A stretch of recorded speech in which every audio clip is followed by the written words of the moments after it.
Hello everyone, my name is BigBear. I'm a Hero Forge content creator and streamer? Dude does not sound confident. Today we're diving back into the cesspool of inspiration that is Reddit. And in today's video I would like to showcase my version of VaultBoy266's Space Mask. Where's my link, Vault Boy? Where's my goddamn link? Funny enough, while searching his user Reddit profile, I saw they posted the mini again. Still with no link. Brother, you are killing him. If you guys enjoy these short tips videos, let me know in the comments below, and hey, consider subscribing. No pressure, just do it. So, to start off with this build, it's worth mentioning that you do not require Pro for this one. Let's start with the extended arm. This is what's going to be the tube that's going to be feeding into the helmet, and it's also what's going to be holding up the crystal ball here. So, this is the only modification you'll need to do that's very unique. Everything else is pretty much just putting it into place. I've got the extended arm on the left or the right, depending on how you'd like to view it, and I've put the additional arm on the opposite side just away. Then I've gone back into measurements, and just under the arm length I've just put the left B all the way up. So of course this is going to be the left arm. This is just going to extend the arm, which allows us to position it this way. Next, as we go into clothing, this is what I have used. Obviously I've given him some pants to make this whole scene a little bit less phallic, but the most part we want to go down all the way straight to the open pilot's helmet. This is what I've used. And of course, going back up, we will look at our very first base horn set, and we have used the bull horns. And then the second set we'll go through here, which is just on the side, a little bit back from the first one. We have the curly antennae.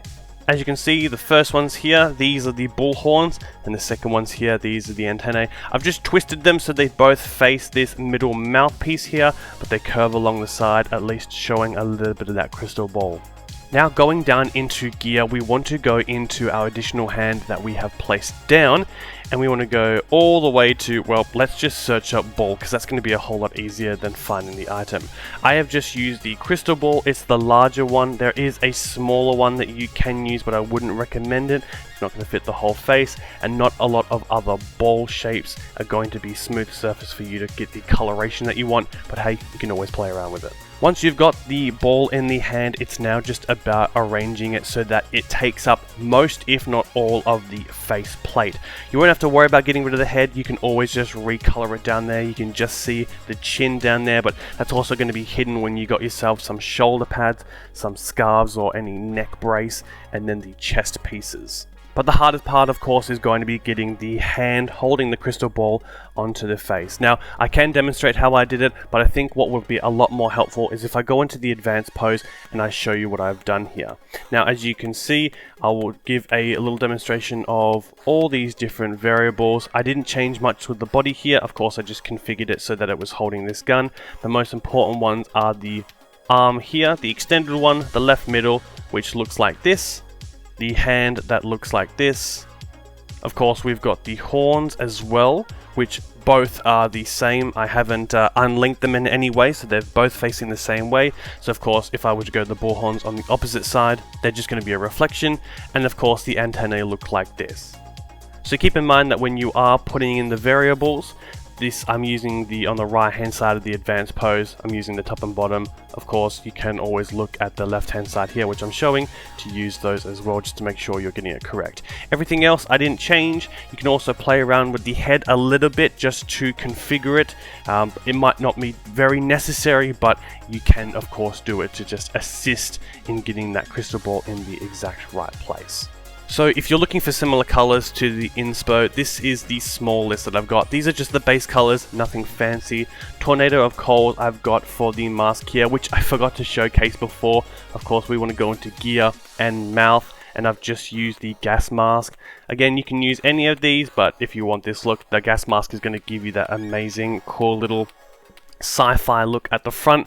But going back to colors, we've got the Tornado of Coals for that as well, just to give it a little sheen, to try and make it as matte as possible and not human arm like.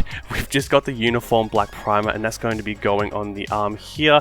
Of course, you can really play with these colors to make it look more of an object and less like a human arm coming out. Then we've got the Love Potion Pink. This is what I've personally used. I haven't modified it in any way. I thought it actually worked quite well when it came to the face plate. Something that I think I really took away from the inspiration is the reflectiveness of the material when it comes to the mask, or the glass of the mask. I thought that was really amazing. Then of course the Dirty and Chrome, a classic that's just gone on the horns and the helmet to make them look all as one.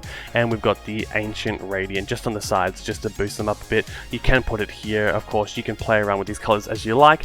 And as I'm seeing right now, I'm actually just going to grab that Tornado of Coals and I'm going to paint the face black, because that is a little bit in the way, and you could just of course dive under and check it out.